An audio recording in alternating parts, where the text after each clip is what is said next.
This podcast is powered by the pros at Pascal Air Plumbing and Electric. Arkansas owned, Arkansas operated. GoPascal.com.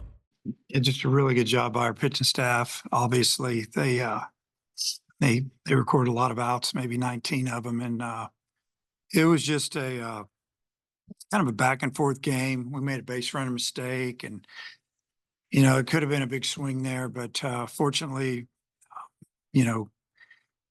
pitchers kept him down, and I don't know. I just really liked Mac out of the pen. He came out and was just filling it up away, busted a couple fastballs, and I don't know if he got tired there a little bit at the end.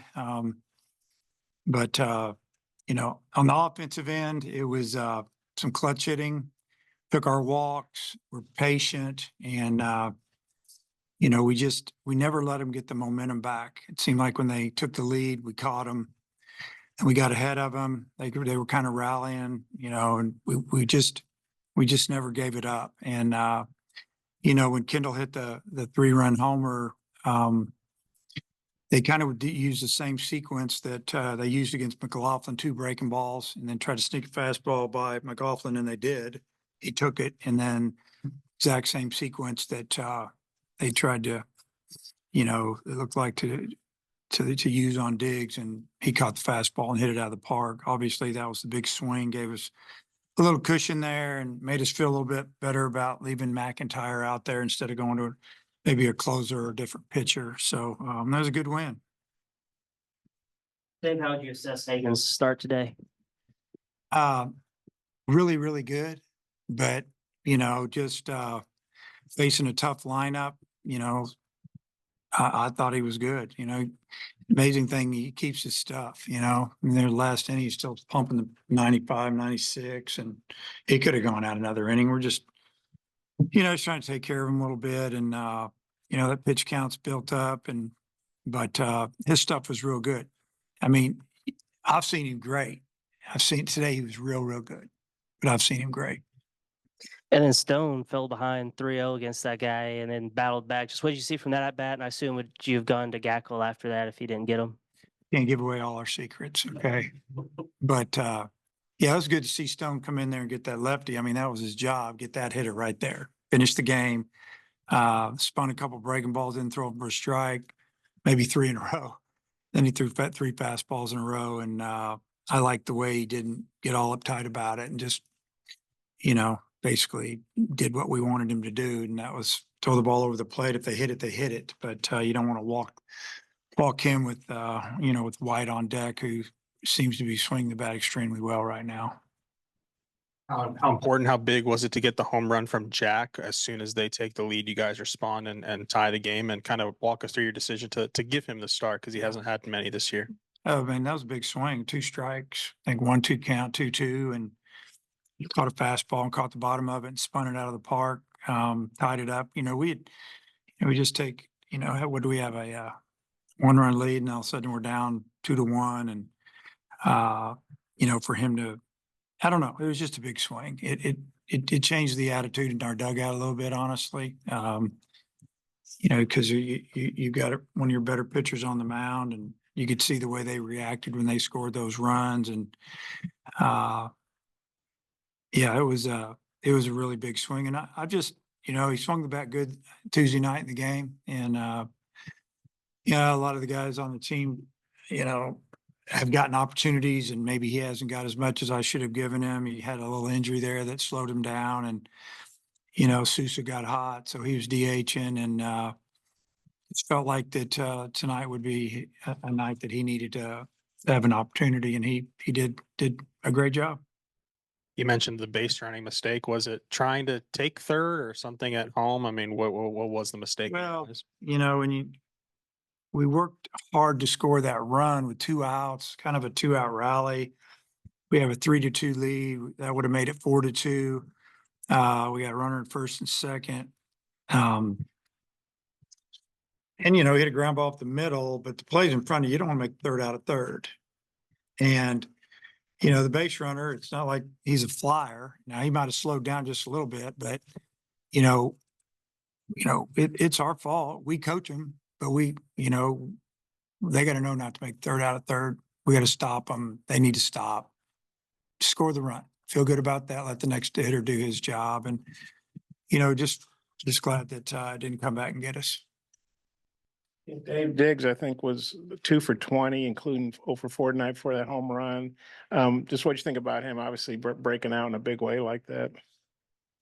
Well, it doesn't surprise me a bit. Obviously we need him. One of our best hitters, most experienced hitters.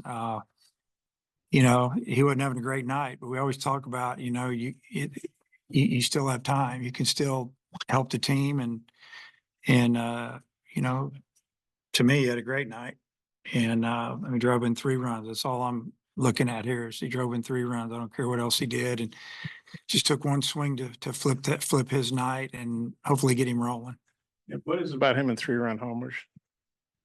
I don't know. You're gonna have to ask him. He's sitting right back there. I see him.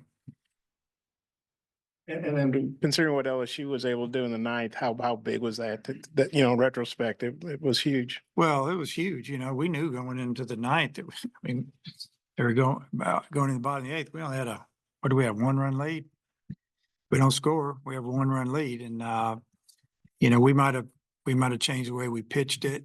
We might not have. We might have just given him a hitter or two or run a closer out there. But with him hitting that 3-run homer, 4-run lead, it's a lot better than 1. It's a lot better than 3. That 4-run lead is kind of special. But it changed the way we were thinking in our dugout.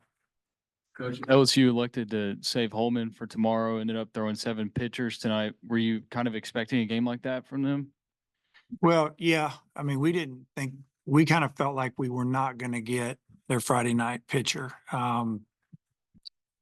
They didn't even tell us who they were throwing today till this morning. So, but what I tell our players, our team is that we just need to take care of our own business. Don't worry about all the other stuff and do what we can do. We had a good pitcher going. We're at home. Let's just go play good baseball. And we played pretty solid. We didn't make, fielding mistakes and that. So, doesn't surprise me that they gave him another day because he threw last Friday. And, you can say they're pitching off, or you could just say they're giving him his normal rest. Doesn't really matter. That's who we got to try to beat tomorrow. McLaughlin had that one hit early on that looked like it might have been out. Do you think that the wind knocked that one down or what? A little bit. If he'd hit that later in the game, probably would have went out of the park, or no wind. That's the way the game works. You hit it down the left field line, it might push a little bit, but yeah, he hit it good, but he didn't crush it. And, we got a sac fly out of it. Been nice to get 4 right there, but we didn't. It's the way it works. And, but we got that big hit in the bottom of the 8th. And I guess just any conversations with your pitchers just about the way the zone was this evening? Obviously, How was it? it wasn't that great. I don't know. We'll look at the score. No, we don't. We didn't talk to them about that.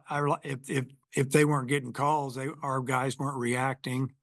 So that's good. They're showing some maturity out there. It doesn't help to act like that. I didn't have any problem with the zone. I don't know. 8, 9 guys got on base 4 times, especially Wilmsmeyer without bases loaded walk. Just speak to the production at the bottom of your lineup. Yeah, Ty had a good night and, scored a couple runs, I think, 1 anyway, and drove 1 in with a walk and started an inning or got up basically down the right field line. That's what we want him to do down there, is be like a second leadoff man, flip that lineup over and let those guys drive him in. And he's a threat to run. He can score on a double from first. He brings a lot of speed, but, if the end of the order can get on base, it's, for any team, usually you've got some guys you want to hit a little bit more, hitting 1, 2, and 3, and 4 in the order, and they can really do some damage if those guys can get on down there. This is, I think, the 3rd time this year where a team that doesn't strike out a lot has had a real big strikeout night when Hagen starts, but your bullpen is also getting a lot of strikeouts in those games. Is he doing something, maybe exposing some holes or something that your relievers are able to take care of? No, you have reports on how to try to get guys out. You have reports on where they hit the ball, and you do the best you can there. I just think, you got Hagen throwing from the left side obviously bringing it pretty good. And then you come with kind of a different type guy, a right-hander that's kind of got a downer and little breaking ball and you know, kind of his fastball is 90 miles an hour, but it looks harder because they're trying to hit that cutter and just a lot of deception there. I think that's part of it. But the other thing I think, you know, they just hit spots, threw well, and you know, just a big night for our pitchers, that's for sure. LSU went left on left a couple different times in the game in big spots. The Stovall single against Lower, and then I guess it was Lovich that came in, took a 4-pitch walk. Just how big are those at bats? I mean, left on left facing a new pitcher is about as tough as it gets. Well, it was good. I mean, you think about Lovich at the bat, he put him up there to hit off a right-hander, and after one pitch, they make a change, and then draw the walk. That was great. That ended up leading to another walk later that drove in a run, big run for us. You know, Stovall got a big 2-strike, 2-out hit off a lefty that gave us the lead, I think. And, you know, left on left, you know, Stovall and McLaughlin and Diggs, they hit lefties fine. Maybe it all hasn't added up yet, but as the year goes on, they'll continue to climb. But, you know, those guys, they see the ball pretty good either way. With those back-to-back home runs that LSU hit in the top of the fourth with White and Travinsky, I remember you said early in the year that whenever Smith gave up that solo home run to McNeese State in the first game, it kind of set him back into the game and he settled in. Do you think that was also the same way here too? And did that really like affect his way he performed tonight, throwing 10 strikeouts? Yeah, I mean, he was disappointed that, I mean, White went down and hit a pitch, almost one-armed it out of the park. I mean, you got to give him credit. What do you do? He throw something off speed down and he hooked it out of the park, and he's a great hitter. And so that would have probably been my frustration if I would have been pitching, been like, wow, I make a good pitch and he hits it out. You just kind of tip your cap. And, you know, I think when Travinsky hit the home run and just got him a fastball and got enough of it and hit out of the park, those were full-grown men. Strong. And you know, you look at 3, 4, and 5 in the order, those are some big dudes who can hit it a long way. And you know, but solo home runs will beat you every now and then, but they don't beat you a lot. And you know, I think that our pitching staff has enough experience to not let it bother them too much. I didn't see Hagen getting uptight at all, even though he gave up back-to-back. There were solos, you know, one swing we scored 3. You know, I don't know. There's the experience he gained early in the season, the experience he gained over the last 2 years. That's why he's so good. You mentioned the attitude in the dugout. Has that been a plus this year? Is it older guys, you know? Well, the attitude's been good all year. You know, winning helps, number one. Played a lot of different guys, but, you know, guys are into it. They want to win, whether they're in the lineup or not. And we appreciate that. But yeah, it's they're all pulling for each other in there.